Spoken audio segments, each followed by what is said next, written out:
બાળ મિત્રો, હું લાલો. તમે ક્યારેય ખોરાકને બગડતા જોયો છે? હા લાલા. તો ચાલો આજે આપણે ખોરાક કેવી રીતે અને કેટલા સમયમાં બગડે છે તે સમજવા માટે એક પ્રવૃત્તિ કરીને જોઈએ. બાળ મિત્રો, આપણે એક બ્રેડ પર થોડા પાણીના ટીપા નાખીને એક ડબ્બામાં મૂકીશું. બ્રેડ પર પાણી કેમ નાખીએ છીએ લાલા? કારણ કે ભેજ અને હવા ખોરાક બગાડવામાં મહત્વનો ભાગ ભજવે છે. બાળ મિત્રો, હવે આ બ્રેડને ડબ્બામાં મૂકીને બંધ કરી દઈએ. આપણે આ બ્રેડને રોજ જોઈશું ને લાલા? હા બાળ મિત્રો, દરરોજ બ્રેડમાં થતા ફેરફારને આપણે નોટબુકમાં નોંધ કરીશું. લાલા, બ્રેડમાં હજુ સુધી કોઈ બદલાવ આવ્યો નથી. બિલકુલ સાચું. બાળ મિત્રો, ખોરાક બગડવાની શરૂઆતમાં કોઈ બદલાવ દેખાત નથી. પહેલા ખોરાકનો સ્વાદ બદલાય, પછી સુગંધ બદલાય અને છેલ્લે ખોરાકમાં બદલાવ જોઈ શકાય છે. અરે લાલા, આજે તો બ્રેડ પર તો લીલા ડાઘ દેખાઈ રહ્યા છે. હા બાળ મિત્રો, જુઓ આ ફૂગ મોલ્ડ છે. તે ખોરાક બગડવાની શરૂઆત થઈ રહી છે. બાળ મિત્રો, આજે ચોથો દિવસ છે. નોટબુકમાં લખો દિવસ 4 લીલા ડાઘ દેખાયા. હા લાલા. બાળ મિત્રો, બ્રેડ મૂક્યા પછીના પહેલા 3 દિવસમાં કોઈ ફેરફાર નોંધાયેલ નથી. તે આપણે જોયું હતું.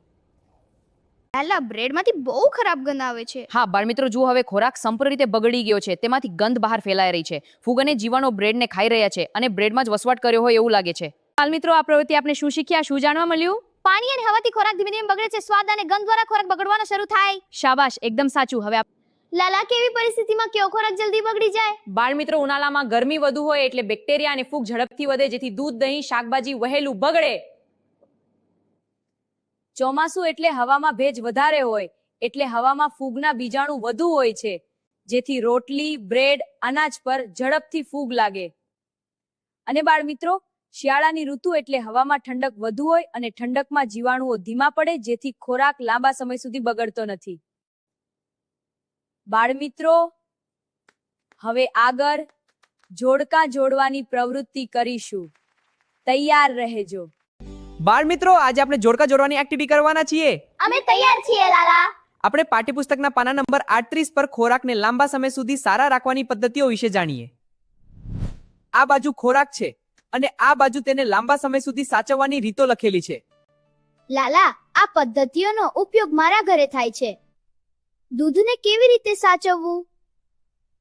લાલા, તેને ઉકાળવું. શાબાશ, દૂધ ઉકાળવું.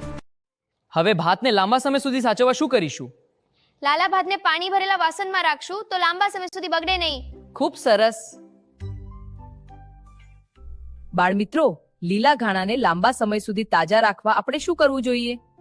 શૈલેષભાઈ શાકભાજીની દુકાને ધાણાને ભીના કપડામાં વીંટાળીને રાખ્યા હતા. લાલા, બાળ મિત્રો, હવે ડુંગળી અને લસણને લાંબા સમય સુધી કેવી રીતે સાચવીશું? લાલા, તેમને સૂકીને ખુલ્લી જગ્યામાં રાખશું તો લાંબો સમય ચાલશે. પરફેક્ટ. તમે બધા ખૂબ જાણકાર છો. એ શાબાશ, એકદમ સાચું. હવે આપણે ફરી એક નવી પ્રવૃત્તિ કરવા ફરી મળીશું. આવજો બાળ મિત્રો.